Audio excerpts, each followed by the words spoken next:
बात आप मुझे बताइए, उत्तर प्रदेश की योगी आदित्यनाथ की सरकार, भारतीय जनता पार्टी की सरकार, बलात्कार इनके लिए अहम भूमिका है। बलात्कार पे कानून बनाना पहले ज़रूरी है या जनसंख्या पे? माना कि बलात्कार पे कानून बने हुए हैं लेकिन उनको इम्प्लीमेंट नहीं किया जाता। और बात रही जनसंख्या कानून पे, तो पिछले 4 साल से उत्तर प्रदेश के मुख्यमंत्री योगी आदित्यनाथ उर्फ अजय सिंह बिष्ट सो रहे थे। या 4 साल में जब अभी चुनाव नज़दीक आए तब इनको जनसंख्या कानून भी याद आ जाता है, इनको तमाम तरीके की बातें भी याद आ जाती हैं, क्योंकि अब इनको समझ में आ गया है कि राम के नाम पर वोट मांग नहीं सकते, क्योंकि राम के नाम पे तो उन्होंने घोटाला कर दिया। और 1-2 रुपये का करा हो तो समझ में भी आए, इन्होंने तो करोड़ों रुपए का घोटाला कर दिया और कई मिनटों में घोटाला कर दिया। तो राम के नाम पे इनको वोट मिलता हुआ नज़र आ नहीं रहा है। शिक्षा, स्वास्थ्य, बेरोजगारी के नाम पे वोट मांग नहीं सकते हैं, तो वोट मांगे किस पर? हिंदू मुस्लिम के दंगे कराने का कॉन्सेप्ट पूरा देश इनका समझ चुका है। तो परेशान है भाजपा, तिलमिला रही है कि वोट किस नाम पर मांगे जाएं। इस देश का यंगस्टर्स विरोध कर रहा है, बढ़ती महंगाई इनके लिए समस्या खड़ी कर रही है। सरसों के तेल से लेकर पेट्रोल और डीजल के बढ़ते दाम भारतीय जनता पार्टी की कब्र खोद रहे हैं लगातार, और सरकार सोच रही है कि इससे कैसे निपटा जाए। लेकिन मोहित जी, जो बीजेपी के जो बड़े नेता हैं खुद कहती हैं कि हिंदू बच्चे ज़्यादा पैदा करें, 10-10 करें, 5-5 करें। एक तरफ जो कानून लेकर के आ रही है योगी सरकार बच्चों को लेकर के, जनसंख्या को लेकर, दूसरी पहली बात तो कि चाहे हिंदू हो चाहे मुस्लिम हो, ये जो आपने कहा कि कोई कहता है कि बच्चे 10-10 पैदा करें, तो आपसे पूछ के नहीं करेंगे। दूसरी बात, जिस व्यक्ति की जितने बच्चों को उनको पैदा करने की, और सबसे बड़ी बात, आपको जनसंख्या नियंत्रण कानून लाने की जरूरत ही नहीं है। अगर आप लोगों को एजुकेट कर दें, एक पढ़ा लिखा परिवार जानता है कि छोटा परिवार सुखी परिवार, तो अगर आप लोगों को एजुकेशन देंगे तो आपको जनसंख्या नियंत्रण पे कानून बनाने की आवश्यकता ही नहीं है। लेकिन पढ़ने की तो ये बात ही नहीं करते, शराब के ठेके खोल देंगे, चुनावी प्रचार के लिए रैलियां करा देंगे, बंगाल पहुंच जाएंगे चुनावी प्रचार के लिए। अब उत्तर प्रदेश की जनता तो योगी आदित्यनाथ से इसलिए परेशान है, वो लोग समझ रहे हैं कि इसको मुख्यमंत्री बंगाल का बनाया है या असम का बनाया है। ये तो बंगाल और असम में ही घूमता हुआ नजर आता है, उत्तर प्रदेश में तो रहता ही नहीं है। तो इसलिए इनसे निवेदन है कि अब की बार आप उत्तर प्रदेश की कुर्सी छोड़ दीजिए। मुख्यमंत्री का चुनाव इस देश की जनता आपको हरा रही है, उसके बाद आप चाहे बंगाल घूमिए चाहे आप असम घूमिए, जहां आपका मन करे वहां घूमिए। 22 में योगी आदित्यनाथ को हरा रही है और 24 में प्रधानमंत्री नरेंद्र दामोदर दास मोदी जी को इस देश की जनता हरा रही है। उसके बाद मोदी जी चाहे बंगाल घूमें, बांग्लादेश घूमें, चाहे पाकिस्तान बिरयानी खाने जाएं, चाहे चाइना पे झूले झूलें, जैसा उनका मन करे वो वैसे करें। लेकिन मोदी यदि कानून आ जाता है तो दिक्कत क्या है? तो सरकार पिछले कई साल से, कई दशक से आवाज उठा रही है कि कानून आना चाहिए। आपको पता है जनसंख्या नियंत्रण पे कानून इस देश में कब से बन रहा है? पता है, जैसे बलात्कार पे बात होती है ना, अगर बलात्कार पे ठीक से काम किया जाता तो आज राम रहीम, आसाराम, चिन्मयानंद, नित्यानंद, कुलदीप सिंह सेंगर जैसे लोग फांसी के फंदे पे झूल रहे होते, और आज इस देश के अंदर किसी बेटी और किसी बहन के साथ में बलात्कार नहीं होता।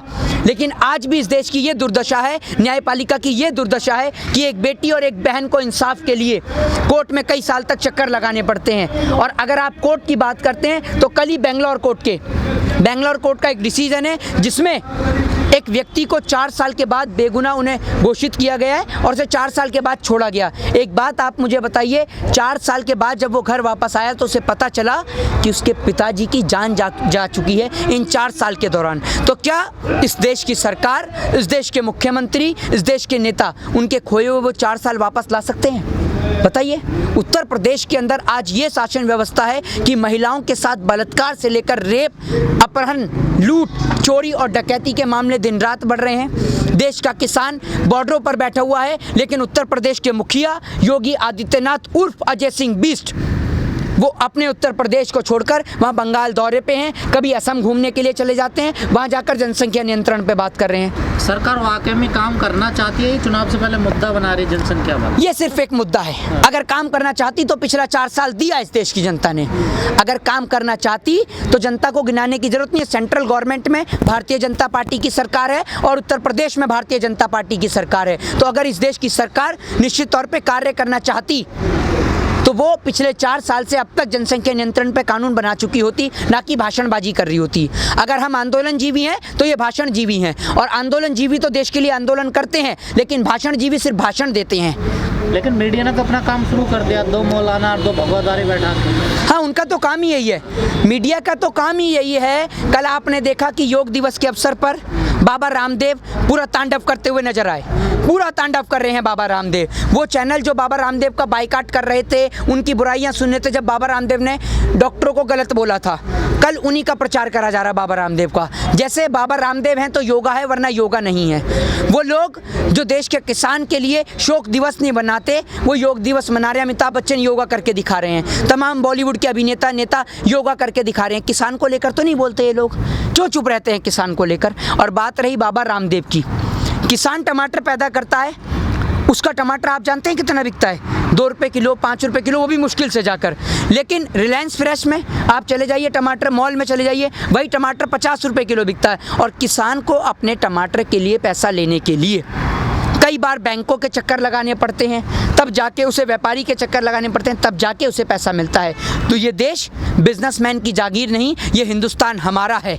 और इस हिंदुस्तान पे हम हरगिज़ देश के गद्दारों को राज नहीं करने देंगे, क्योंकि हमें ये सर कटाना मंजूर है, लेकिन इस सर को झुकाना मंजूर नहीं। और जो लोग हमें गालियाँ लिखते हैं ना, उन लोगों के लिए भी यही कहना चाहेंगे कि अपने बच्चों का भविष्य देखिए। देश की इकोनॉमी, देश की GDP, देश के अंदर एजुकेशन रेट, लिटरेसी रेट, महिलाओं के साथ लूट, अपहरण और बलात्कार जैसी घटनाओं पर ध्यान दीजिए। आपको समझ में आ जाएगा कि हम बीजेपी का विरोध क्यों करते हैं। मोहित जी, क्या आपको भी लगता है कि जो योगी सरकार ये बिल लेकर के आ रही है जनसंख्या वाला, जी, इससे मुसलमानों को टारगेट किया जाएगा?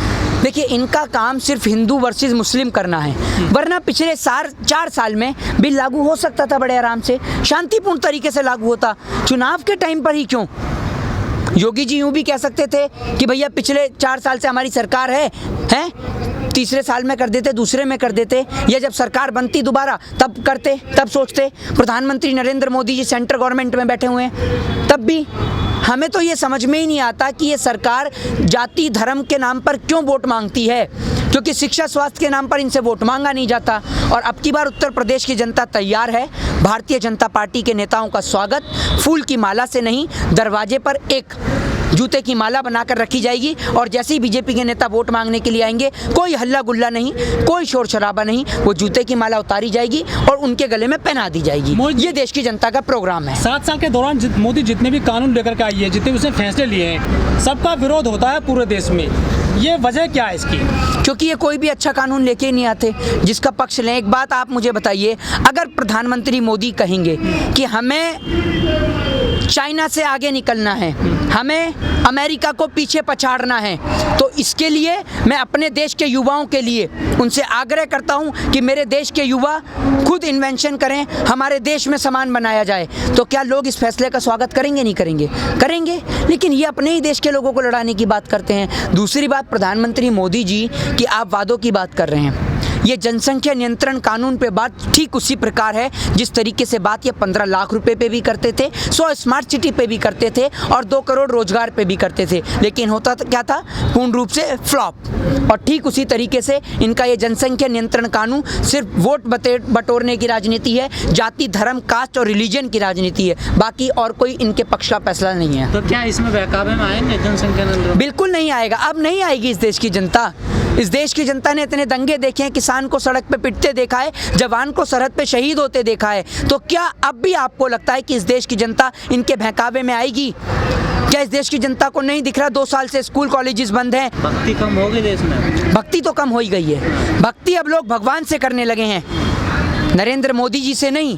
अब लोग भगवान से भक्ति करते हैं और भगवान सिखाता है, ईश्वर सिखाता है कि आप सही का साथ दीजिए और जो गलत है उसका विरोध कीजिए। बहुत सारे बाबा हैं, उनकी खुद की संतान तो है नहीं, लेकिन वो बड़े बड़े दावे कर देते हैं कि हिंदू ज़्यादा बच्चे पैदा करें या जनसंख्या को बढ़ाएं, तो उनको कैसे मनाएगी सरकार? पहली बात, आप इन्हें बाबा ना कहें।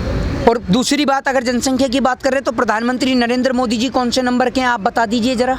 वो कौन से नंबर के भाई हैं जरा ये बता दीजिए। आप बात कर रहे हैं जनसंख्या नियंत्रण कानून पर, और जनसंख्या नियंत्रण कानून पर तो इंदिरा गांधी के समय से बात हो रही है। तो प्रधानमंत्री मोदी जी को समझ में नहीं आया उनके परिवार को? बताइए ना आप इस बात के लिए। दूसरी बात, ये लोग बाबा नहीं हैं, ये सिर्फ बाबा वो होते हैं जिन्होंने वनवास काटा हो। राम सन्यासी थे जिन्होंने वनवास काटा। ये राम के नाम पर ढोंगी लोग हैं जो सिर्फ राम के नाम को वोट के नाम पे इस्तेमाल करते हैं और राम के नाम का घोटाला करते हैं। इंदिरा गांधी सरकार में कानून लाया गया था नसबंदी का। जी। उस समय इंदिरा गांधी की सरकार चली गई थी। क्या ये भारी पड़ेगा योगी सरकार को कानून लाना? देखिए, वो इस देश की जनता तय करेगी। वो तय करने वाले आप और हम नहीं होते, वो तय करने वाली इस देश की जनता है कि इस देश की जनता इन्हें स्वीकार करेगी या अस्वीकार करेगी। और इन तमाम बड़े बड़े मुद्दों को लेकर, किसान को लेकर, महंगाई, बेरोजगारी, मंदी, शिक्षा, स्वास्थ्य, बढ़ते तेल, बढ़ते पेट्रोल के दाम, बढ़ते सरसों के दाम को लेकर मुझे लगता है कि इस देश की जनता योगी आदित्यनाथ उर्फ अजय सिंह बिष्ट और भारतीय जनता पार्टी को पूर्ण रूप से नकारेगी। जय हिंद, जय भारत, वंदे मातरम।